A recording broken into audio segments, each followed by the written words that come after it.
तोते का soup of parrot. कई बार हम देखते हैं कि जब कोई व्यक्ति किसी को परेशान करता है तो कई लोग उस घटना को देखकर भी अनदेखा कर देते हैं और सोचते हैं कि हमें इससे क्या मतलब, ये हमारी परेशानी, प्रॉब्लम थोड़ी है। वह इंसान जो गलत होते देखता है और यह सोचता है कि ये मेरे साथ थोड़ी हो रहा है, उसका क्या अंजाम होता है, वह इस कहानी के माध्यम से बताने जा रहा हूं। ये एक ऐसी कहानी है जो आपको हर जगह मदद, हेल्प करेगी। चाहे आप नेटवर्क मार्केटिंग बिजनेस में हो, या होटल के मैनेजर हो, या आप किसी भी जगह काम करते हैं, ये कहानी हर इंसान के लिए बहुत महत्वपूर्ण है। इस कहानी स्टोरी के माध्यम से आपको पता चलेगा कि एकता की ताकत क्या होती है। जिस संगठन, ऑर्गेनाइजेशन में, जिस कंपनी में, या जिस घर में, यहां तक कि हर जगह जहां के लोगों में एकता, यूनिटी नहीं होती, वह संगठन या परिवार कभी भी सफल नहीं होता। और संगठन या परिवार जिसमें एकता नहीं होती है, उसका जल्द ही पतन हो जाता है।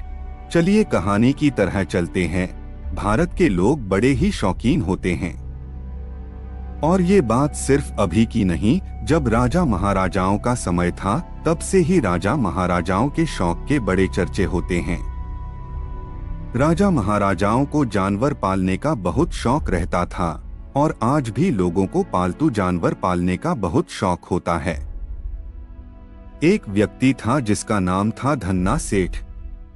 धन्ना सेठ एक जाना पहचाना अमीर व्यक्ति था, जिसकी पूरे शहर में चर्चा रहती थी। धन्ना सेठ की जो पत्नी थी उसको जानवर पालने का बहुत शौक, हॉबी था। उसके पास तोता, मुर्गा और बकरा पले हुए थे, क्योंकि धन्ना सेठ जब अपनी दुकान पर जाता तो सेठानी तोते को खिलाती और अपना मनोरंजन, एंटरटेनमेंट करती। लेकिन इन सभी पालतू जानवरों के साथ एक चूहा भी रहता था, जिससे सेठानी बहुत परेशान रहती थी, क्योंकि चूहा सेठानी के कई सारे कपड़ों को कुतर देता था। दिवाली के त्योहार के दिन धन्ना सेठ अपनी पत्नी के लिए 5000 रुपए की एक बहुत शानदार साड़ी लेकर आता है, और सेठानी दूसरे दिन उस साड़ी को पहनने लिए बहुत ही उत्सुक, एक्साइटेड रहती है। दूसरे दिन जब सेठानी उस साड़ी को पहनने के लिए उठाती है तो देखती है कि उस साड़ी में एक बड़ा सा छेद हो रहा होता है। ये देखते ही सेठानी आग बबूला हो जाती है, क्योंकि उस साड़ी को चूहा कुतर देता है, जिससे साड़ी में छेद हो जाता है।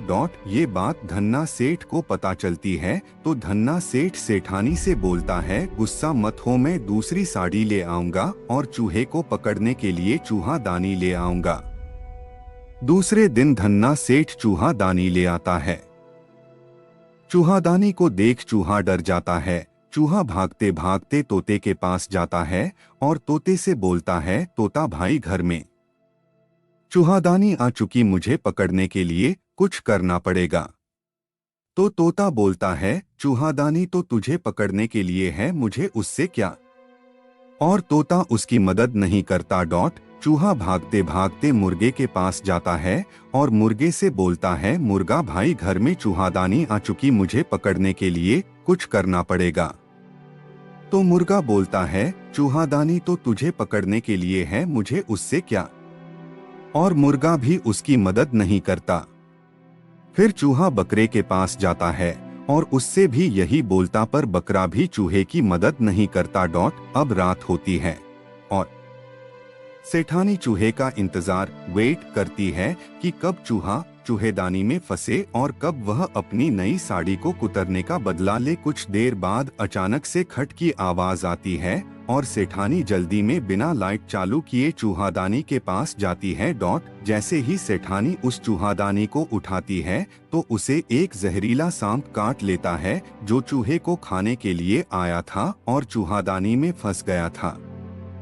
सांप सेठानी को खाकर वहां से भाग जाता है, और यहाँ सेठानी की चीख सुनकर धन्ना सेठ भी जाग जाता है और लाइट चालू करके देखता है तो उसे पता चलता है कि सेठानी को सांप ने काट लिया। धन्ना सेठ तुरंत सेठानी को डॉक्टर के पास ले जाता है।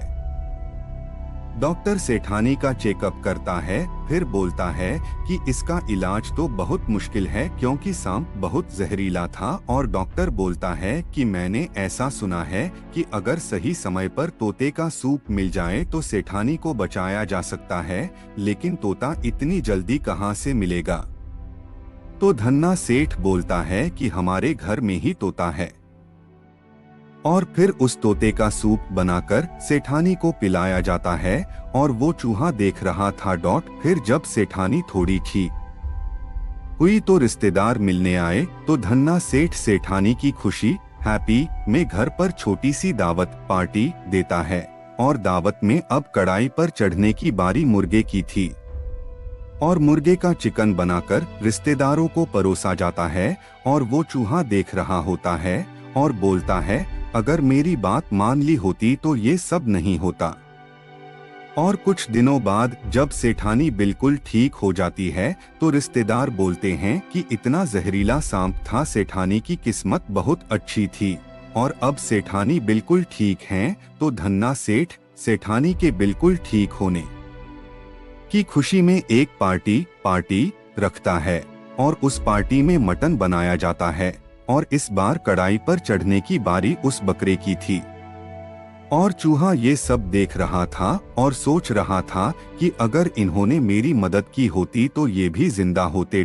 और इस तरह सभी जानवर एक के बाद एक की जान चली जाती है।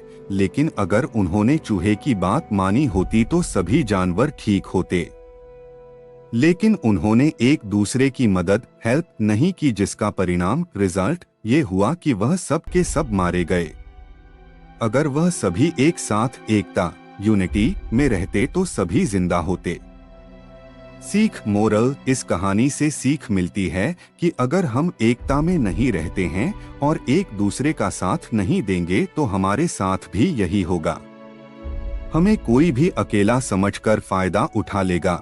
अगर आप किसी ऑफिस में काम करते हैं और वहां पर एक अधिकारी ऑफिसर अपनी कुर्सी की ताकत का इस्तेमाल कर लोगों को परेशान करता है, गार्डों को परेशान करता है, और आप उनकी मदद नहीं करते हैं, तो इसकी क्या गारंटी है कि वह अधिकारी आपको परेशान नहीं करेगा।